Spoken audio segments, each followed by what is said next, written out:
Now let's study about prokinetics and antiemetics. Now first we will study about prokinetics. What are prokinetics? Prokinetics are the drugs that will increase the contraction of GIT in the craniocaudal direction.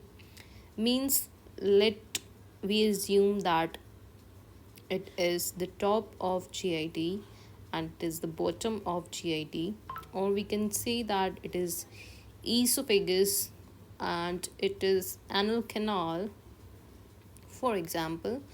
So the prokinetics will increase the contraction in the direction from esophagus to anal canal. So this is the function of prokinetics. And the most important neurotransmitter that is responsible for, we can say that in the contraction of GIT there are two nervous system that is responsible. First is parasympathetic nervous system and next is sympathetic nervous system. So what parasympathetic nervous system does is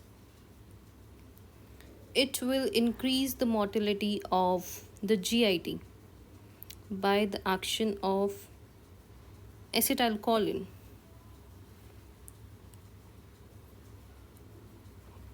So, in detail to study about it, we will study the mechanism of action of the contraction. So, let's assume that it is the gut wall, and on this gut wall, these are the nerves which are secreting acetylcholine to stimulate the gut contractions. Okay. Next is there is presence of cholecystokinin receptor, and this cholecystokinin will inhibit the motility of gut wall. Next is motilin. As the name represents motilin motility, it will increase the gut motility. Okay. And the next thing is that the 5-HT will stimulate the action of acetylcholine, and the dopamine will inhibit the action of acetylcholine. This is dopamine, which will decrease the contraction by inhibiting the acetylcholine release. And there is serotonin, 5-HT is serotonin, which will increase the action of acetylcholine by stimulating the nerves. So, acetylcholine, on acetylcholine, the dopamine regulate acetylcholine by decreasing it. Dopamine will decrease and serotonin will increase. And as we know that acetylcholine is increasing the gut contraction, so the dopamine, as it is inhibiting the acetylcholine release, it will decrease the gut motility. And serotonin is stimulating the acetylcholine, it will increase the gut motility.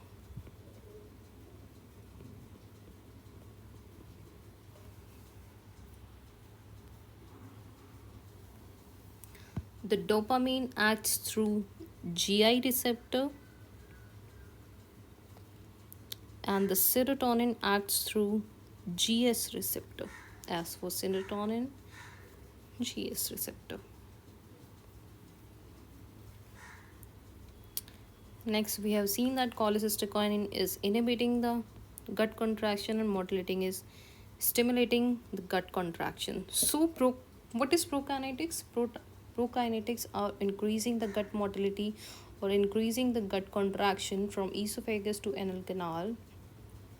So, what we have to do is we have to inhibit the factors which are decreasing the gut motility. So, what are the factors that are inhibiting the gut motility? First is cholecystokinin, AI receptor inhibitor, and this drug name is dexloxyglumide.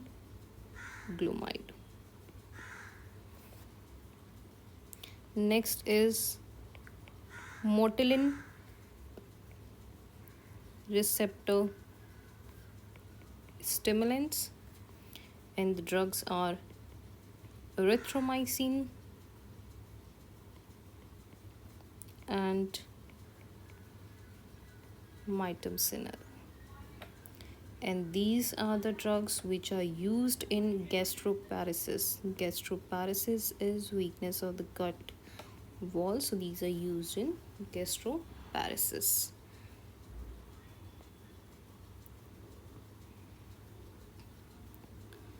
Next we can use is 5-HT4 agonist. 5-HT4 agonists are cisapride, tegaserod, mozapride, and prucalopride. So the question is asked on tegaserod that it cause QT prolongation. So these two drugs are banned now. These drugs are banned now. Next are mozapride and prucalopride. These are used in GERD and in constipation.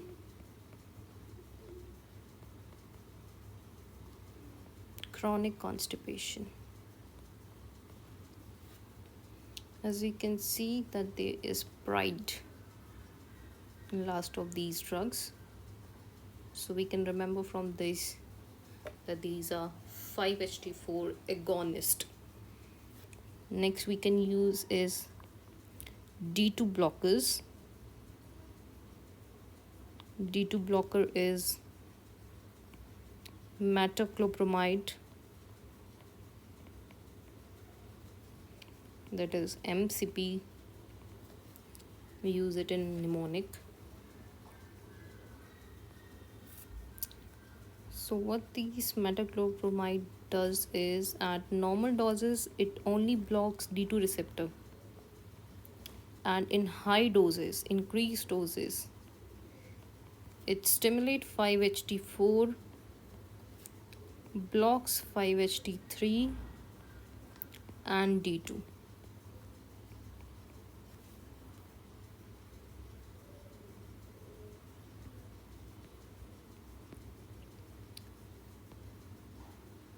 So 5-HT3 blocking and D2 blocking, this is a prokinetic action as well as an antiemetic action.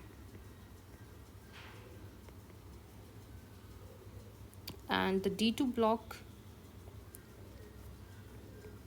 and the 5-HT4 stimulation, this provides prominent prokinetic effect.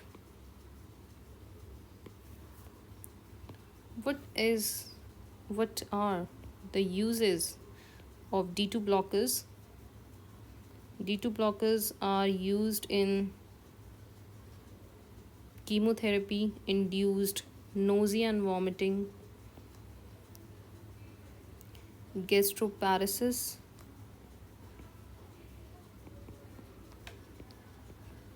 paralytic ileus,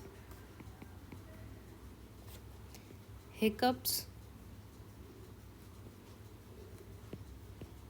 and in bowel cleaning. What is the side effect of metoclopramide? That it crosses blood-brain barrier and it produces extrapyramidal side effects or symptoms like acute dystonia, acute dystonia, in which there will be abnormal posturing.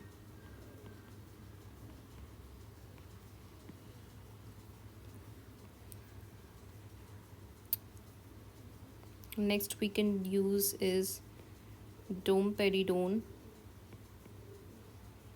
Domperidone is only D2 blocker. So it is having antiemetic and prokinetic properties.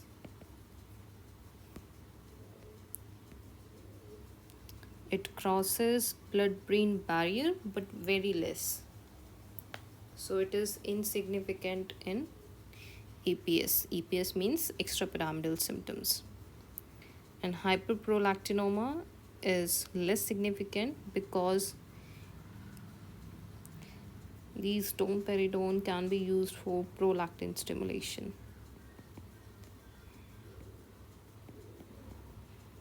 As dopamine is inhibitor of prolactin and D2 blocker can stimulate prolactin.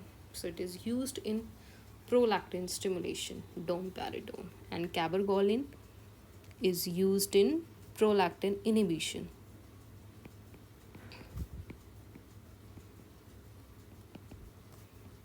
Prolactin inhibition. Next that we have to study is antiemetics.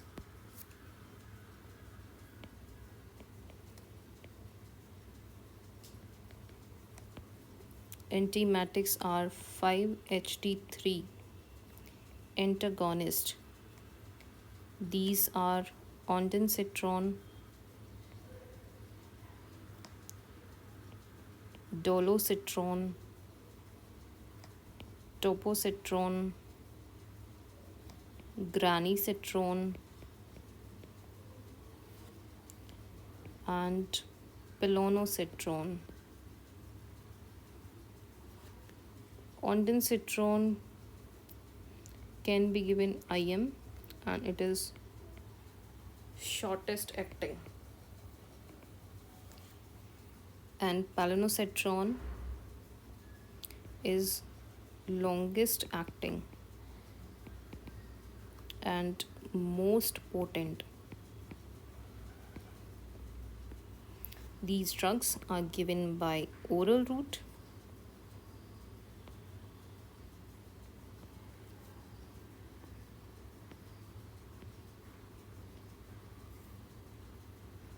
These drugs can be given in morning sickness also, not in motion sickness, in morning sickness and in nausea, vomiting. What will the side effects? The side effects will be, as they are increasing the gut motility, they can be constipation or diarrhea.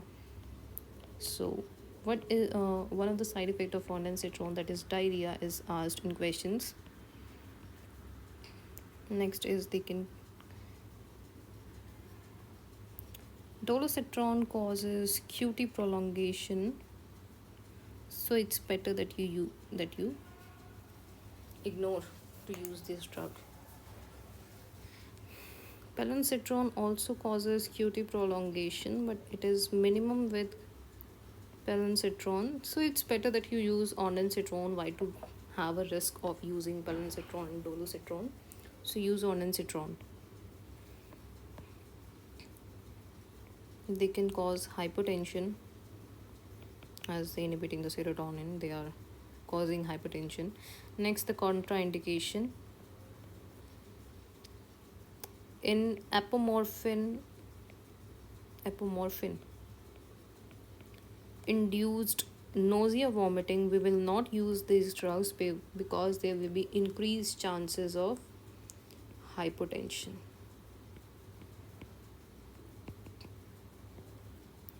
Next we can use is as an antiemetic is neurokinin 1 inhibitors. In these the drugs are aprepitant. It can be given oral or IV. Next is fosaprepitant. It can be given IV only. Next is natopatent and rolapatent. These are the long acting drugs. So, for late onset chemotherapeutic induced nausea vomiting, we can use these drugs. And apripitant is used for severe cough also.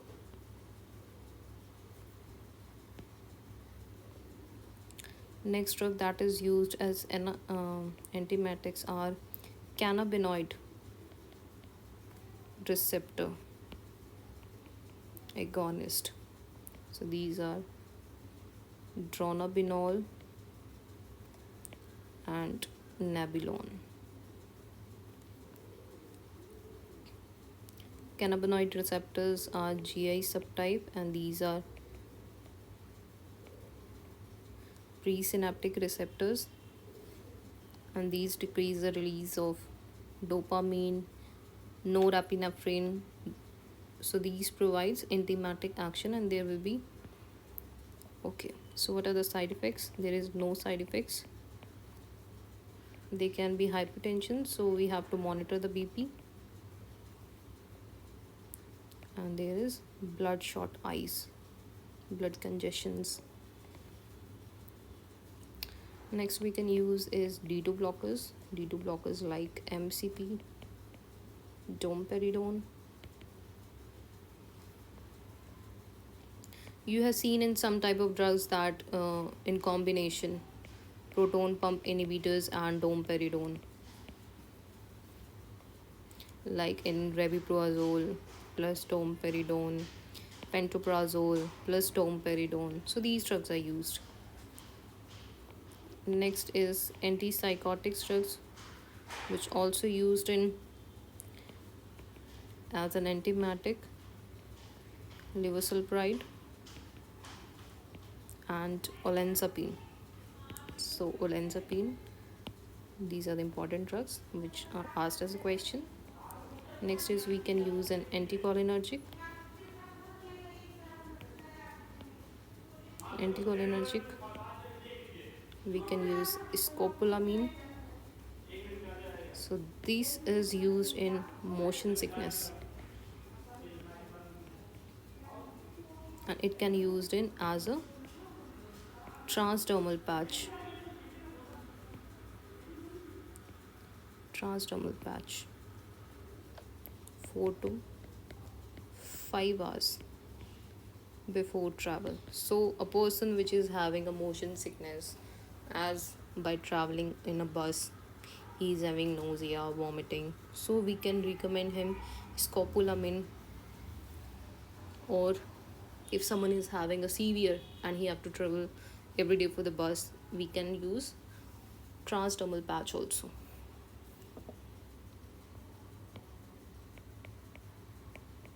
Next is antihistamines. Antihistamines like doxylamine, it is used in morning sickness. And other drugs which are used in morning sickness are 5-HT3 blockers like ondansetron. And other drugs which can be used in motion sickness are diphenhydramine, dimenhydrinate, promethazine, cyclizine, and maclizine. So these drugs are used in motion sickness, and these are the antihistaminic drug. Next is dexamethasone. It is just used as an add-on in the chemotherapeutic induced nausea and vomiting. So we have to remember these drugs that in morning sickness the antihistamines like doxylamine is used, and the other drugs which are used in motion sickness scopolamine and diphenhydramine, dimenhydrinate, promethazine. we can use promethazine, cyclizine, and meclizine. Okay, that's for all in antiemetics and prokinetic drugs. Hope you enjoyed this video. Thank you so much for watching this video. Like, share, and subscribe.